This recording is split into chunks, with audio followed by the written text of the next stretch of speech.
അങ്ങനെ ഞാനും ഉണ്ടാക്കി ബട്ടർ കുക്കീസ്. ഇതിൻ്റെ ഇൻഗ്രീഡിയൻസിൻ്റെ എല്ലാം മെഷർമെൻറ്റ്സ് ഞാൻ കമൻറ്റ് ബോക്സിൽ പിൻ ചെയ്ത് വെക്കാം കേട്ടോ. ഞാൻ എടുത്തിരിക്കുന്ന ബട്ടർ റൂം ടെമ്പറേച്ചർ അല്ല, അത് കണ്ടാൽ മനസ്സിലാവും. കാരണം ഈ കുക്കീസിൻ്റെ ഡോ ഉണ്ടാക്കാൻ തന്നെ ഭയങ്കര ബുദ്ധിമുട്ടായിരുന്നു.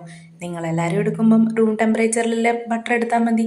അതിനകത്ത് ഞാൻ കുറച്ച് മൈദയും പിന്നെ പൊടിച്ച ഷുഗറുമാണ് എടുത്തിട്ടുള്ളത്, അതായത് നമ്മളുടെ പൗഡേർഡ് ഷുഗർ. അതെല്ലാം നന്നായിട്ട് മിക്സ് ചെയ്ത് ഒരു ഡോ കൺസിസ്റ്റൻസിയിലാക്കുക, അതായത് കയ്യിൽ ഒട്ടിപ്പിടിക്കാത്ത രീതിയിലാക്കുക. എന്നിട്ട് നമ്മൾ കുക്കീസിൻ്റെ ഇഷ്ടമുള്ള ഷേപ്പിലാക്കുക. എന്നിട്ട് അതൊന്ന് സെറ്റ് ചെയ്യാൻ വെക്കുക. ഒരു 2 മിനിറ്റൊക്കെ വെച്ചാൽ മതി. ഞാനിപ്പോൾ ഇത് എയർ ഫ്രയറിലാണ് വെക്കുന്നത്, അല്ലാതെ നമുക്ക് ചെയ്യാം കേട്ടോ, ഗ്യാസ് സ്റ്റോപ്പിലും വെക്കാം. എയർ ഫ്രയറിൽ ഞാൻ 150°C 10 മിനിറ്റ്സ് ആണ് വെച്ചിട്ടുള്ളത്. ആദ്യം ഞാൻ വിചാരിച്ച് പണി പാളിയെന്ന്, കാരണം ഇത് ഭയങ്കര സോഫ്റ്റ് ആയിരുന്നു.